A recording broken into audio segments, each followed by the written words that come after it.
আসসালামু আলাইকুম রহমতুল্লাহ। প্রিয় শিক্ষার্থী, তোমরা যে যেখান থেকে ভিডিওটা দেখতেছো, এখন কনকনে কনকনে শীত, সবাই মনে হয় অনেক কাঁপতেছো। এর মধ্যে অনেকে আছে পড়াশোনা শুরু করে দিয়েছে, আর তুমি ল্যাব কাদার মধ্যে শুয়ে হু হু হু হু করে তুমি কান মানে একটা করতেছো। তো যে বন্ধুটা তোমার পড়াশোনা করতেছে এই রাত সকালবেলা ঘুম থেকে উঠে ফজরের নামাজ পড়ে, সে বন্ধু তো আগায় যাবে আর তুমি তো পিছিয়ে যাবে, এটা স্বাভাবিক।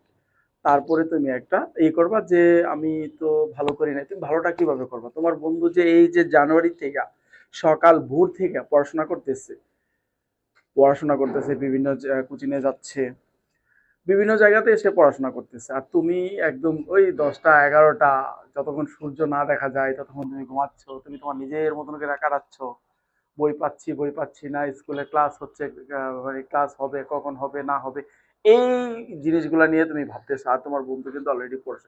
যে বন্ধুটা না তোমার মনে করো যে ডিসেম্বরের 15 তারিখ 12 তারিখ পরীক্ষা শেষ হয়েছে, অনেকের 10 তারিখ শেষ হয়েছে, ওই বন্ধুটা, যে বন্ধুটা পরের ক্লাসে উঠবে, সেই বন্ধুটা কিন্তু পরের ক্লাসে পড়া কিন্তু ওই ডিসেম্বর থেকে শুরু করে দিয়েছে। যে যার টার্গেট সে ভালো কিছু করবে, সে কিন্তু ডিসেম্বর থেকে শুরু করে দিচ্ছে। আর তুমি জানুয়ারি, আজকে 7 তারিখ, তুমি এখনো পড়া ধরোই নাই।